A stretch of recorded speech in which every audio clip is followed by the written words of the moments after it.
Thanks for joining, Connor.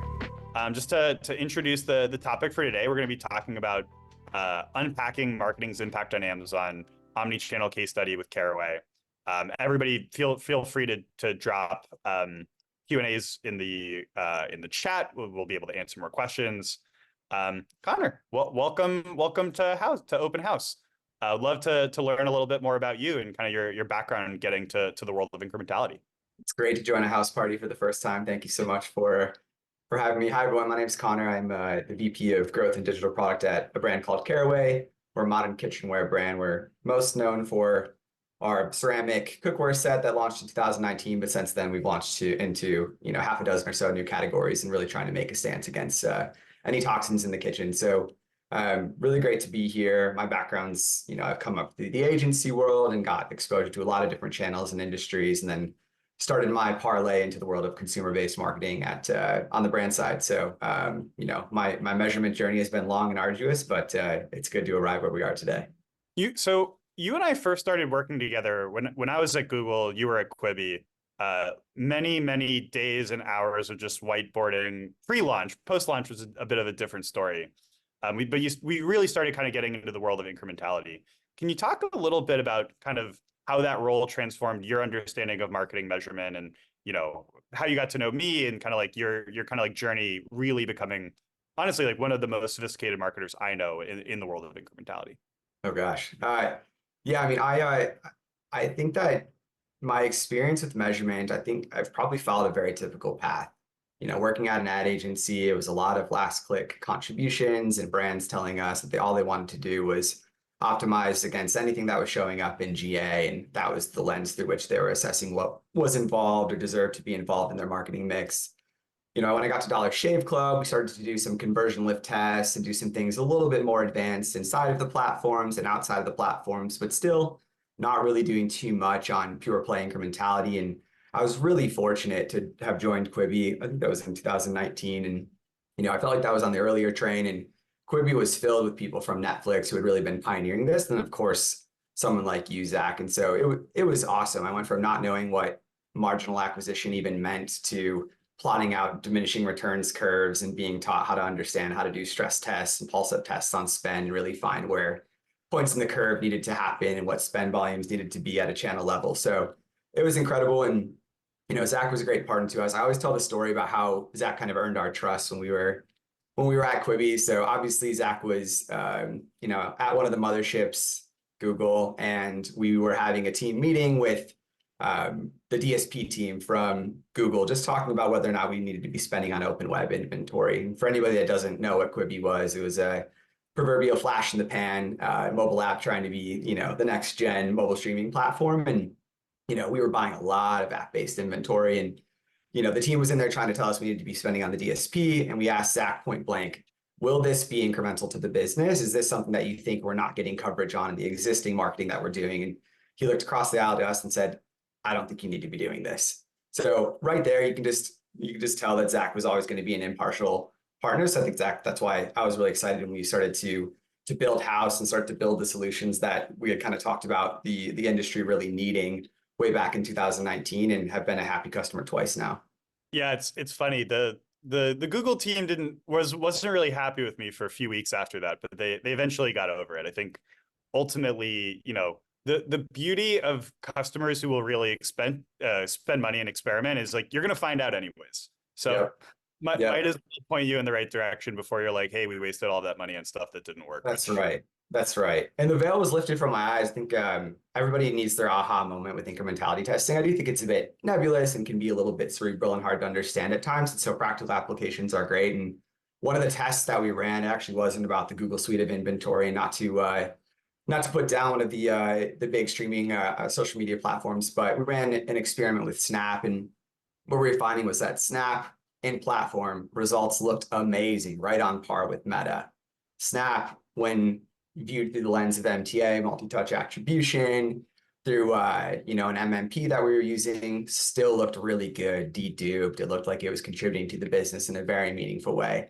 When we finally dropped it into a holdout test and measured its incrementality, only 10 or 15% of the total media investment that we were putting into Snap was incremental. So suddenly those results did not look and have parity Meta was looking much more impactful to the business. And that was the aha moment for me. And I also had this crisis where I was like, oh my gosh, I've probably wasted a lot of money buying against metrics that do not matter and do not actually increment the important business metrics that I'm trying to build for the companies that I'm at. So that was my aha moment. I've had a million more like that since then, but that was the thing that really made it stick for me. And that's such a good mindset to have, because I do think one of the big concerns a lot of folks will have when they go down this incrementality route is like, one way to look at it is like, oh my gosh, I've been wasting tons and tons of money. I have screwed up. And it's like, no, like, I mean, like, look, like these platforms are deliberately confusing. There's things that you know about as an advertiser, and there's all sorts of stuff that the platforms don't share of how the systems are working, or like the concepts of engaged views, and like people don't necessarily know what they're buying. And I think often like the role of the platform is to show so much data that you can tell a story of how things are good no matter what. Yep. But I think testing is really the only way to kind of demarcate that in a way you're confident in. But Yeah. what like Right. I'm curious about is like, so you have a very kind of like innovative mindset. We developed some from DSE, then at Quibi, bringing it to Sunday, and now to Caraway.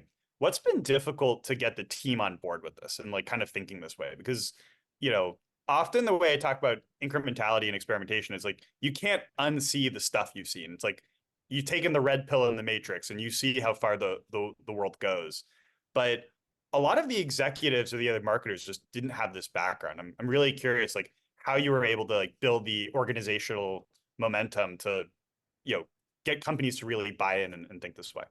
Yeah, it's tough. There's two camps I think that you really need to spend time evangelizing if you really want to have your organization, especially on the marketing side, be investing in experimentation and having incrementality be a true North Star for the business, like it is at Caraway and like it was at Sunday. So obviously there's an executive suite. And I think one of the major considerations around doing things like this is A, cost, and then B, potential cost to business. Everyone gets scared when they see that 20% of the market may not get exposed to ads, and they equivocate that to, well, we're going to see 20% less sales, purchases, subscriptions, conversions, whatever it's going Yeah. to be.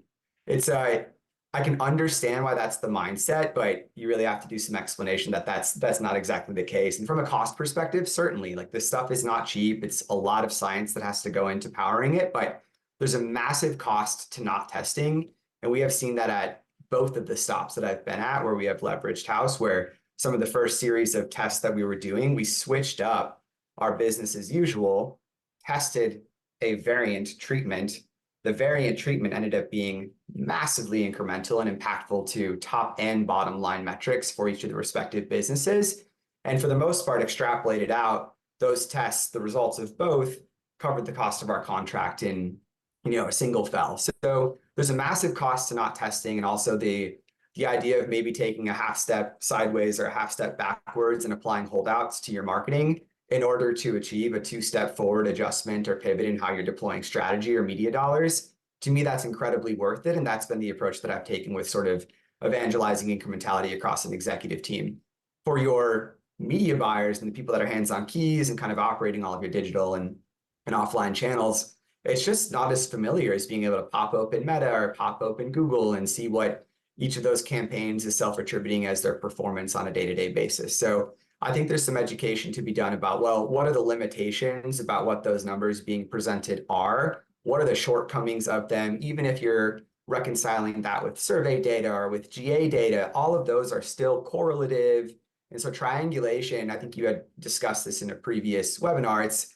I don't believe that it's a wrong thing to do, but it needs to be grounded in something that has intervention and has some sort of, semblance of, hey, in the absence of this ad, would this action have occurred? And so doing some education with the team about how they can use incrementality testing to actually guide the typical day-to-day metrics that they look at, that's been the approach that I've taken. So we really abide by the thought of trying to find incrementality factors, which Haus has been really, really monumental in exposing that information for us in the platform. So a lot of our team now is grounded in being able to take your typical post-purchase survey ROAS, or its platform ROAS, or its last click ROAS, but being able to sort of balance that with what our latest results are from a Haus experiment, and that becomes our day-to-day driver. Yeah, I think it's a great point. It's something to also kind of elaborate on my end. Is like when you get like Phil, the principal economist, to me together, we're just sort of like, oh, triangulation's a terrible idea. And I think the reason why we kind of come to that belief is that if you're doing it well, I think it can make sense. But the problem is a lot of folks aren't, differentiating the trustworthiness of the different metrics that they're looking at.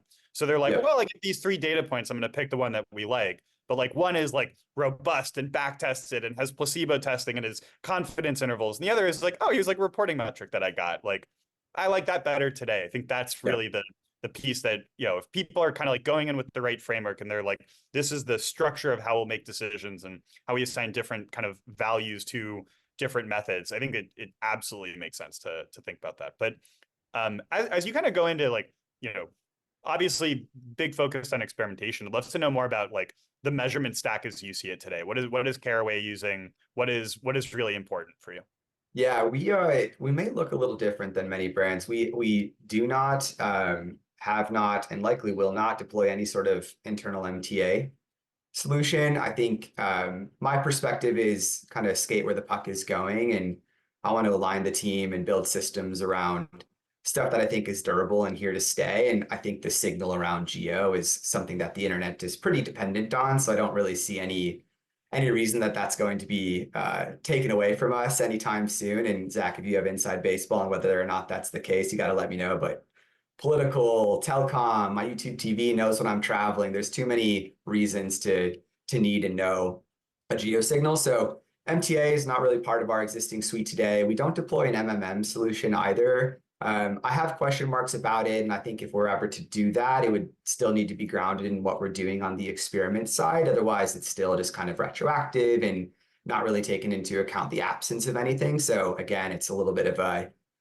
false flag. I don't think if you deploy it correctly and calibrate it off of the right signals. So, but like I mentioned, we do have. It's not like we ignore attribution, right? We are seeking contribution. We are trying to run experiments and really see what meaningfully moves the business in a marginal way. But all of those attribution metrics are grounded in things that we're finding out through experiments that we deploy. So, Meta, we of course look at in-platform ROAS and have a target that's set there, and the team's kind of optimizing against it. But that target is for the most part established based off of what we see from an experiments perspective and what incremental ROAS it's driving. And we write that backwards into our respective reporting suites and use that to help us make day-to-day decisions. But for the most part, experiments for us are when we want to pivot something, right? Like day to day, you do need a driver, creative A versus creative B. I don't need to run a house test for that per se, unless I'm testing like massively different creative strategies, UGC versus studio video. Where do we want to invest money into? I think that's a great use case for something like a house. But, for the most part, we run experiments to say, hey, ASC, big new splashy arrival. We want to know what that's going to do for the business. That was deployed through an experiment so that we know how much to commit of our total daily meta spend to something like ASC when in platform. That's where I start to, have my trust eroded, and I'm not going to go off of just what a campaign is self-attributing. Yeah, I mean, 100. And this is where, like, from our standpoint, like the way that I've thought about this world of like having that experimental grounding across all methods, like whether it's being applied to the platform reporting data or whether it's being used to calibrate an MMM. There's a really good paper from Brett Gordon, the Northwestern professor and Amazon scholar, who our teams are friendly with, where experiments are even the way you validate whether an MMM was accurate or not. Sure. I do think though it's been a little bit interesting of like a lot of folks lately have been moving more towards like, oh, we should have an MMM for like guiding daily decisions. Like there really was a value of MTA or like last click of like you get this understanding of the business today. MMM's tougher because like it was generally designed to figure out how much you should be spending broadly in channels. Like my YouTube budget should be about $20 million, and you have enough data to power it to a degree of confidence where 6 months later you're like, okay, these are generally in the right holistic budgets, but not for necessarily day to day or week to week. Definitely been some innovation there, but it's Definitely. you get a much more prescriptive example when you start using these experiments and applying it to the results. So that's definitely kind of where we sit in that, but it is something that's becoming a little bit more prevalent. And I think folks are all trying to figure out exactly how to make it work, whether it's new models like Meridian that are also coming in from the big platforms themselves. Yeah, I mean, either way, it's good that we're seeing movement across the major platforms. You're seeing it across the space. Everyone's trying to get more scientific and really trying to advance how they measure their media. So at a minimum, we're seeing more and more scrutiny of what platforms self-attribute. So to me, that's a total win. The solutions that stick and that people adopt, I think it's just you have to be intentional about what you're looking for and just establish consistency. I think that's probably the main takeaway I have with the super evolving landscape right now. Yeah, it's absolutely. I think like moving off of last click and moving off of platform reporting, I think is generally good. Like something I do think about this from the ad platform perspective, but I think something a lot of advertisers don't realize is that every single person you talk to from a major ad platform is either on a quota or is asked to be there by someone that's on a quota. Like sometimes like, hey, I'm the analytics person, I'm not supposed to be there. A salesperson is saying, hey, Zach, can you come talk to X, Y, or Z? And ultimately, I think like there is real founded skepticism of the reporting metrics. And there's actually a really interesting article from Digiday the other day of just like how everybody's getting flooded with conversions where like as there's a proliferation of conversion APIs, it's going to mean that just every channel is saying that they're driving the sales activity. And how do you know what was actually doing what other than something like experiments, which kind of I leads think into like, I think that's an advertiser's first like OF moment, right? Is when you start to see the combined counts of all of the platforms, conversion or revenue start to exceed what you actually see in your business on a daily basis. And you're like, yeah, oh, where is this overlap happening? Who's actually doing this? I think there's really natural signals that start to emerge in businesses as they evolve through major milestones of growth that expose the need for needing to get a little bit more scrutinous about how you're measuring. And generally, I just think being a skeptic is a very healthy mindset to have. And I try to instill that in the team. Like if somebody says we're doing IP measurement, like that should send off some, alarm bells in your head that we need to go double click and figure out if that's the right way that we want to think about this. Or if a matchback window is 90 days, it's like, does that feel realistic? Can something really impact a movement to sell or the pushing of a new action 90 days after its exposure? I don't know. I don't remember what I did 90 days ago, let alone an ad or some, brand that I was exposed to. So I think just being a skeptic is really, really important. And then, take that skepticism, craft it into a hypothesis and put it into an experiment and see what the result is. And, don't play favorites and, be willing to be wrong. That is, I'm so good at being wrong. And I think that's been a huge boon to how we do things at Caraway. absolutely. I think accepting, because it's like, I would even say like wrong is a charged term. It's like it's a commitment to learning. It's like Yeah. you're figuring out how this is going to work because right and wrong in the world of marketing in particular, like it is not black and white or straightforward. I think there's many shades of gray along the spectrum. So there's definitely a lot with that. And you sound exactly like our mutual friend and mentor Juan Bongiovanni from Netflix and Quibi lore. But That's right. like we've done a lot of really cool tests together. One that seemed to drive a ton of interest from folks was how you tackle the omni-channel measurement. Can you talk a little bit about, the omni-channel measurement problem that you guys are facing and how you guys went about tackling it? Yeah, we're seeing awesome growth from our Amazon business, which is amazing. And of course, there are Amazon ad solutions and, we're buying sponsored product and brand video and all of that stuff. But, we're seeing continued growth month over month of branded queries and sales that sort of emerge from branded queries, whether paid or unpaid. And there's always this looming question of like, well, where are those branded queries? Where is that interest and that consideration and that intent to buy coming from for Amazon? And of course, we can look across our media mix. We're spending predominantly on Meta, our digital investments, at least half of what we spend on a month-to-month basis. So you can reasonably infer that Meta is contributing to Amazon. But I feel like I've been noodling on this question of how much, how to quantify it. Do I need to change the way that I'm budgeting and thinking about our marketing mix across D2C and Amazon together? And I've never had a great way to answer that. And so, when your team made some feature announcements around being able to integrate Seller Central data. Of course, we were really quick to hop on that and we deployed an early experiment. And I think there's a lot of things I'd want to talk about with an experiment like what we ran. But, we ran a test inside of Meta where we incorporated a view content conversion optimized campaign. I think it's really important to denote that because I'm not yet confident enough in the Meta suite to go buy reach or awareness campaigns. I know brands are probably seeing success there. And I'd love to chat live after if anybody is. But to me, I'm a bit of a skeptic of buying in that way on those platforms. And so we said, well, let's move upper funnel, but really just still run a conversion action and leverage that algorithm, but make the signal a little bit more upstream, which was just view content, aka like a landing page or a site visit. So we paired those together into a 3-cell test. And what was super interesting, obviously all that traffic clicks through to the D2C site, but we actually saw 50% of the incremental revenue that was driven from that experiment against the holdout coming on Amazon. And so to me, that's another aha moment similar to the Snap one that I had a few years ago while I was at Quibi, where I was like, whoa, 50% of the revenue from this media spend is actually happening on Amazon. I'm really only viewing the kind of D2C quote P&L when I'm typically deploying media with our teams and designing budgets and things like that on a monthly basis. So it was a really big kind of stop and pause moment to say, well, is this always the case?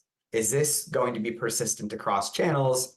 And it really made me sit there and think, well, now I need to go retest everything, try a bunch of new strategies, since now we've got this unlock of seeing where revenue is happening either on .com through Shopify or on Amazon. So it was really, really cool, very, very interesting. And yeah, it's changed a lot about how we're thinking about budget management. Were there any differences in like, I'll call it like the customer, like the AOV from Amazon versus like your D2C websites? Like that would be my hypothesis, is like there's probably a pretty good reason there as to like why maybe that behavior would be different. And especially like it's funny, like this is one of those types of things where if you at a cursory view, you're like, oh, that doesn't make a lot of sense. But then you think about it more and you realize how many conversions would be view based and how many like likely to be incremental conversions where those people are just like, oh, I've got an Amazon Prime account. I can get free 2-day shipping. Like, why don't I just do this instead of buying from the site? I'm curious if you notice any differences there. I do think a natural customer tendency is to see something and go see if it's offered on Amazon. It's going to be free shipping. It's going to be easy returns. You're going to be able to read a lot of reviews. I think there's a lot of confidence in Amazon as a commerce platform, of course. So yeah, we do see a different shape, type, flavor of customer on Amazon. Certainly, there are AOV deltas. We see a little bit more large purchase behavior happening across .com, probably due to a lot of the merchandising that we do. And we see a little bit more of a lower AOV customer that's happening across the Amazon suite for us. And I think that's, again, fast shipping, your ability to get some of those singles items that may not qualify for free shipping across the Caraway site. There's a lot of kind of intentional and unintentional things that are causing that delta in consumer behavior. And I'm seeing that spill into then what channels are impacting, either platform, I guess either sales channel as well at a marketing channel level, which is super interesting. And I think the consistency that we've seen and have had established here is that I think Meta is very good. Google is very good. TikTok's very good at finding people primed to convert, right? That's why in-platform ROAS always looks so good. That's why if you're doing a bunch of efforts on retargeting, just stop and double click and try to make sure that that's something that you think is actually driving incremental revenue for the business. But those platforms are so dang good at doing what you tell them to do. If you optimize to purchase, it'll be a very efficient cost per purchase relative. If you optimize for add to cart cost is going to go down inside of your platform, but purchase may actually elevate. So of course, when you start to only tell all of your systems, go find people ready to purchase, I think that's where the question of incrementality becomes a huge factor. And when we actually move upstream, like I mentioned with some of those upper funnel efforts with view content, we ran a similar experiment on YouTube where we optimized a sell towards video for reach as in addition to video for action. Both of those experiment results generated higher incremental revenue on Amazon in addition to D2C versus anything that stayed purely purchase optimized contributed most to D2C revenue. And so to me, one of the hypotheses I have is that we're really good at sort of like circling the pools of users ready to buy on .com. Yep. And Meta and Google and TikTok are very good at knowing who those folks are. But we're actually finding ways to go break out of those molds, get ourselves into new user pools and find people that are a little less willing to maybe shop .com, but happy to go explore us and find out who we are on Amazon. So really exciting learnings. And we've now, it's like visiting a city before you're 21 or before you have any money. You got to go back to get the real experience. That's how I feel now with Amazon data being ported into Haus. And so now we need to go retest and kind of reimagine all of the experiments that we've run and make sure that we're looking at it through the dual lens of D2C and Amazon. Absolutely, because yeah, as you said, like there's just so much activity taking place in other areas, and you even just think about like the construct of like a conversion optimized machine learning based like algorithm.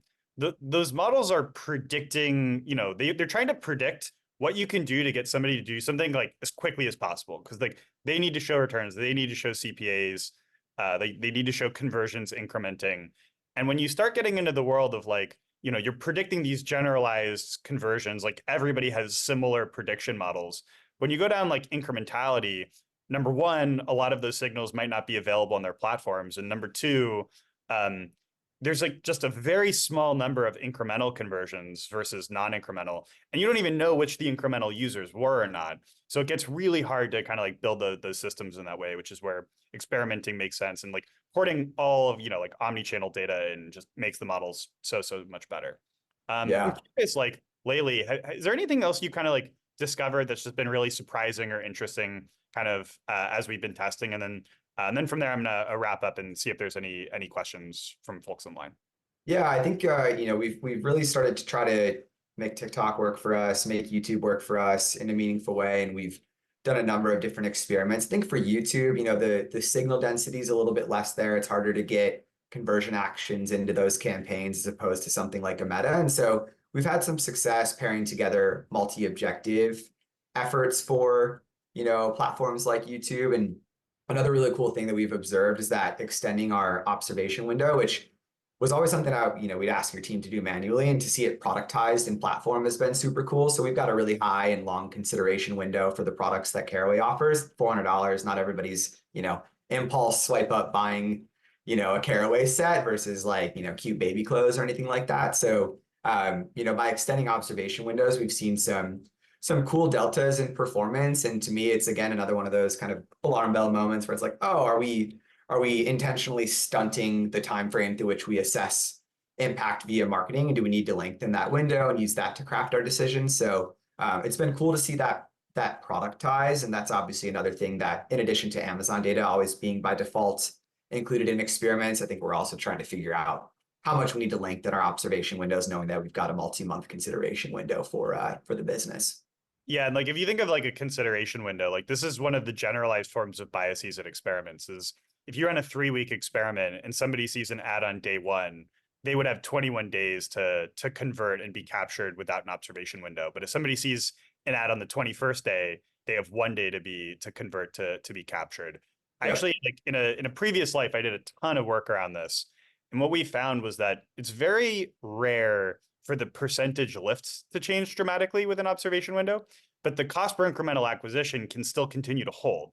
So you're just continue to driving more conversions from the treatment versus the control, which can pretty dramatically reduce the CPIA. So if you're making the decision off of a percentage metric, it usually doesn't change that much, but like there is definitely more conversions that would kind of change that net optimization that you're looking for. Yep. This is great. I just to kind of like to wrap up and then see if there's any last questions. We have another webinar coming up soon. More info to come from the Haus team on this. It's going to be with Joe Wire, who leads applied sciences at Haus, brilliant economist. It's 5 mistakes brands make when running marketing experiments, lessons from evaluating $1 billion plus marketing budget. So Joe used to lead the marketing measurement team at Amazon, like truly amazing leader and like one of the most well-versed people in kind of cutting edge causal models specific for marketing that I've ever come across.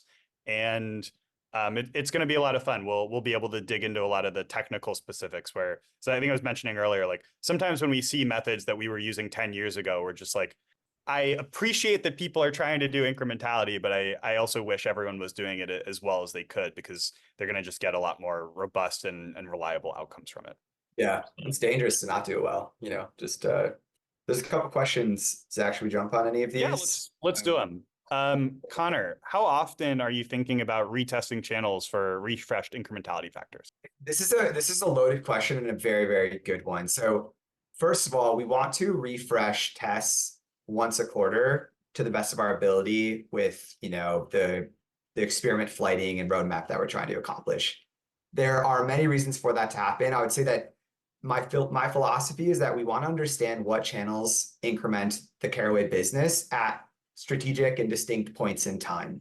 So for us, we have a very seasonal business. Many of the attendees, I'm sure, are e-com. And so Q4, heavy up period for us, very substantial portion of revenue.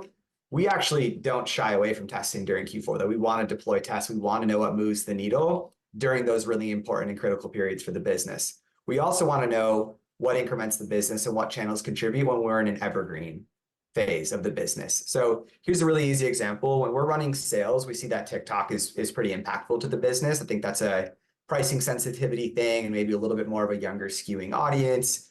And those folks, on TikTok probably like seeing that Caraway is offering some percentage off of an order. Versus during an evergreen period, we don't see TikTok being as impactful to the business. And that's where maybe the efficiencies return towards channels like Meta and YouTube. So it's an awesome question, basically quarterly, but the goal is to establish somewhat of a playbook and semblance of what media distribution needs to look like for all the pivotal moments and seasonal moments throughout the business. Awesome. I agree. Wouldn't add anything else.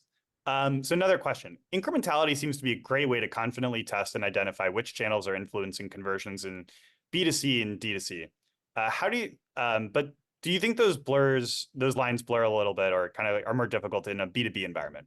How would you recommend changing this for like an enterprise B2B marketing company? And like give some thoughts and then I can kind of share some as well.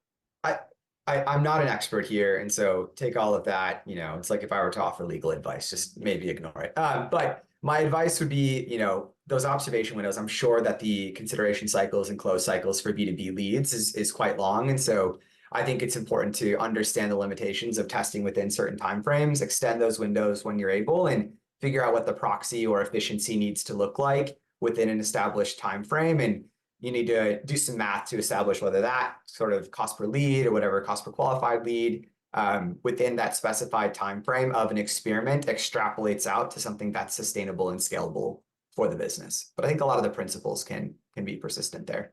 Yeah, I mean, I'll say like for PLG businesses, PLG businesses are actually very similar to B2C businesses. Like you can draw a conversion action item, you can get them to sign up quickly. The ads are distributed and the conversion event would look and feel very similar to purchasing other products.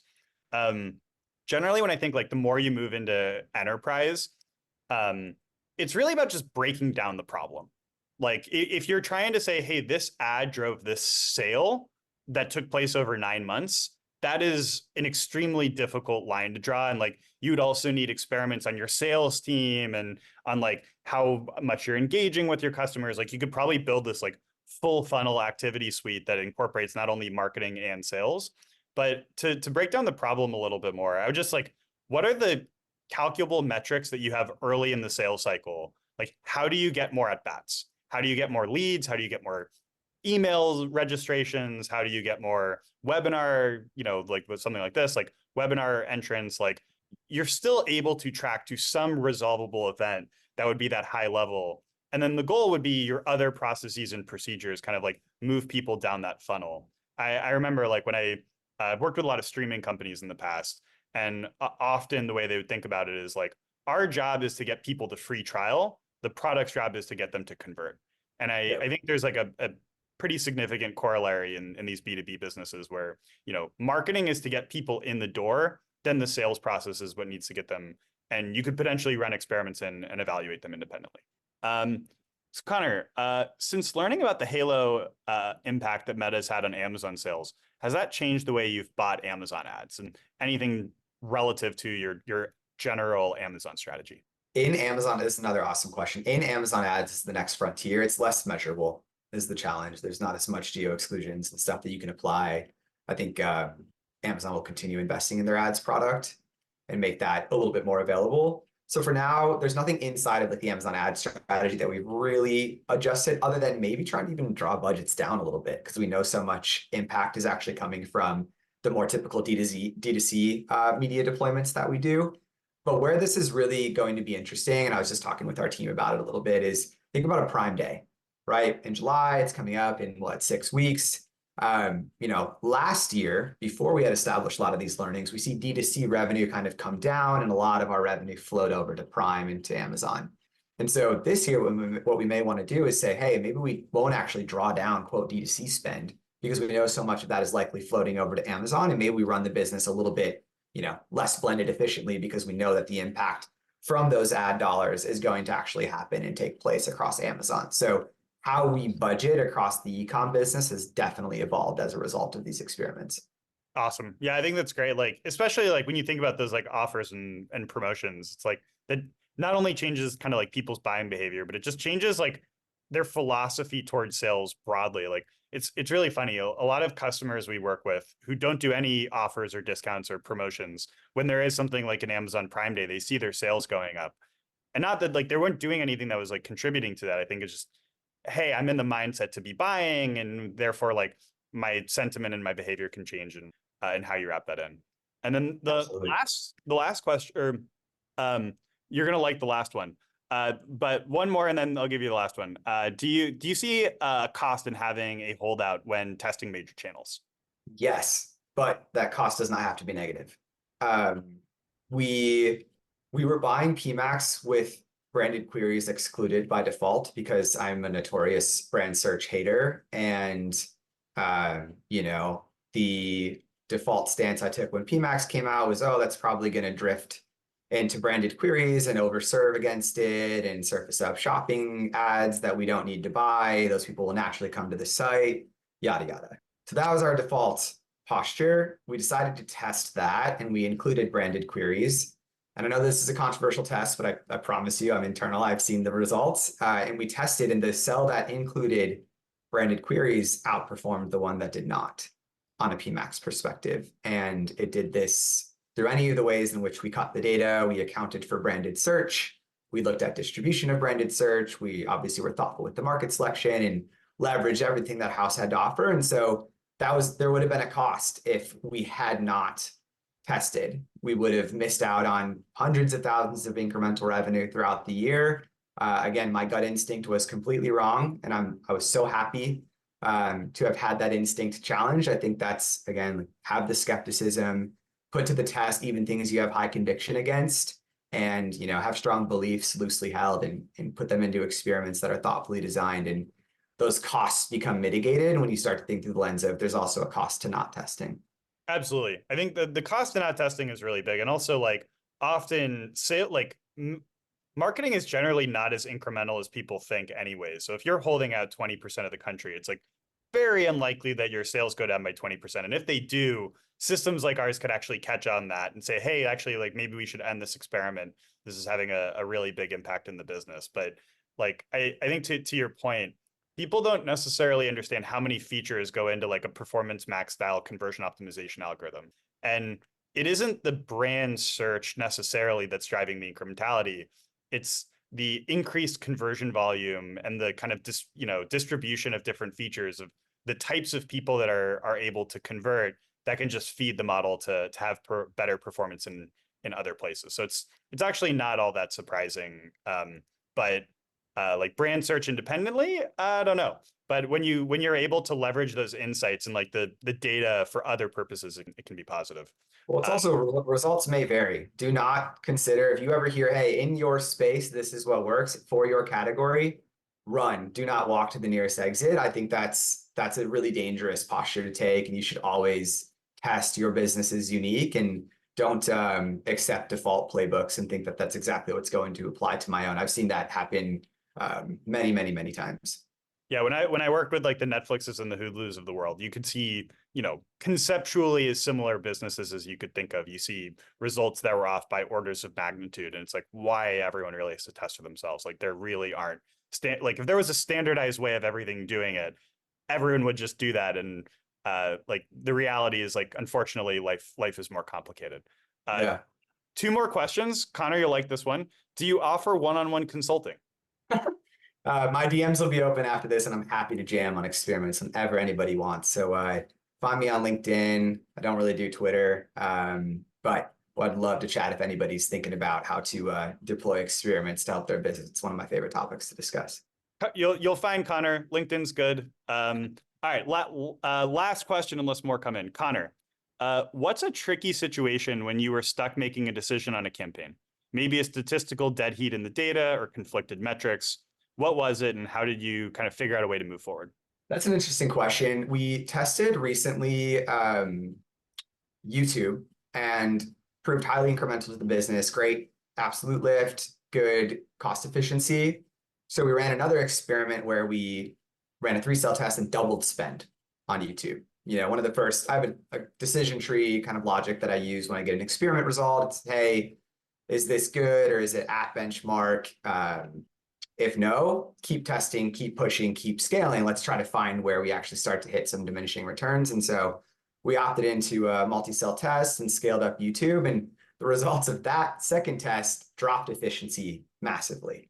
So a little bit of a crossroads, right? We've got the results from where it was anchored in lower spend, and then the results of the doubled up spend fell off a cliff massively. Mm-hmm. And so for us, it's this tricky situation. Well, do we keep trying to like push that upper frontier? Do we sit at that lower baseline, knowing what those results looked like? Again, our business evolves so much throughout the year, so there's some seasonality concerns. So, those are the sticky moments where, of course, there's still so much of your own business knowledge and intuition and experience that you have to bring to the table. Experiments are not this kind of silver bullet. Everything that I need to do to run my business efficiently happens because I run a good experiment. There's still so much that you need to bring to the table. And I think that's what's the really fun and challenging part about trying to be a growth marketer and operator in these spaces today. So in that situation, right, we kind of settled back in the lower spend, and now we're retesting and trying to figure out how do we break out of that kind of daily spend volume? Do we test new creative? Do we test different optimization levers? Do we incorporate new placement types? Do we run YouTube Shorts and run more multi-cell experiments to try to push back up like we want to? Because the business is affording, we have that efficiency in the blended MER, blended ROAS right now. So we need to find places to push. So that's a kind of like crossroads where there's not an obvious answer where to put that additional dollar in YouTube right now. Yeah, it's one of those like really good points of, what got you here might not get you there. And like like it is definitely a downside of experiment. You have these discrete data points on the things that you're testing. And like there's absolutely not a guarantee of like, oh, you're going to hold anywhere near the efficiency threshold when you double your spend, because you're now making yourself eligible for thousands or hundreds of thousands or potentially even millions of new auctions that you were not even bidding on before. It's like a totally different universe and population and consumer type. And you have to like train the algorithms on those types of users, and then it could be different creative. And so, yeah, like I like how you increment it up and how you continue to retest is really important.